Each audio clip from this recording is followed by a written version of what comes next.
રાજકોટના રજપૂતપરા ખાતે આવેલી સમસ્ત બ્રહ્મ સમાજ બોર્ડિંગમાં સમૂહ યજ્ઞોપવિત બદલવાનું આયોજન કરવામાં આવ્યું હતું, જેમાં બ્રાહ્મણોએ જનોઈ ધારણ કરી હતી। આ સાથે જ વિવિધ ધાર્મિક કાર્યક્રમો પણ યોજવામાં આવ્યા હતા।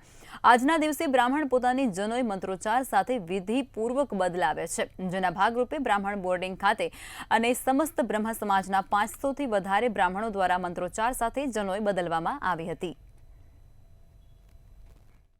આ અમારો જનોઈ બદલાવાનો હર વર્ષે બળેવના દિવસે એક બ્રાહ્મણની ફરજ છે, જેમ જનોઈ પહેરવાની છે એમ।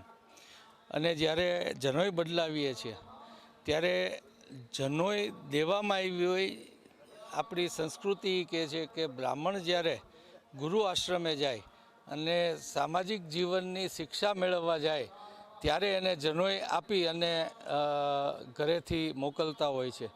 હર વર્ષે જે શિક્ષા મળી છે એ શિક્ષા જિંદગી આખી યાદ રાખી અને એ પ્રમાણે સમાજમાં આપણે વર્તવું જોઈએ।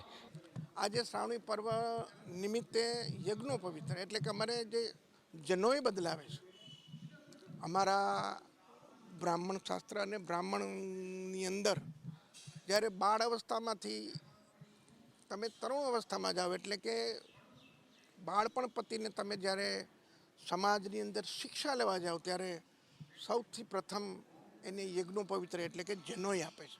સમસ્ત બ્રહ્મ સમાજ રાજકોટ દ્વારા પ્રતિવર્ષ જનોઈ બદલવાનો કાર્યક્રમ રજપૂતપરા બ્રાહ્મણ બોર્ડિંગ ખાતે યોજવામાં આવે છે। ચાલુ વર્ષે પણ જનોઈ બદલવા માટેનો કાર્યક્રમ અહીંયા યોજવામાં આવ્યો છે। આજે અંદાજિત 500 જેટલા ભૂદેવો જનોઈ બદલવા માટે અહીંયા આવ્યા છે। વર્ષોથી ચાલતી આ પરંપરાને બ્રહ્મ સમાજ પ્રતિવર્ષ ખૂબ જ દિલથી આ કાર્યક્રમને આગળ ધપાવે છે। આજના દિવસે રાજકોટમાં વસતા, સૌરાષ્ટ્રમાં વસતા તમામ બ્રાહ્મણોને બ્રહ્મ સમાજ વતી આજના શ્રાવણ માસના પાવન પર્વની ખૂબ ખૂબ શુભેચ્છા।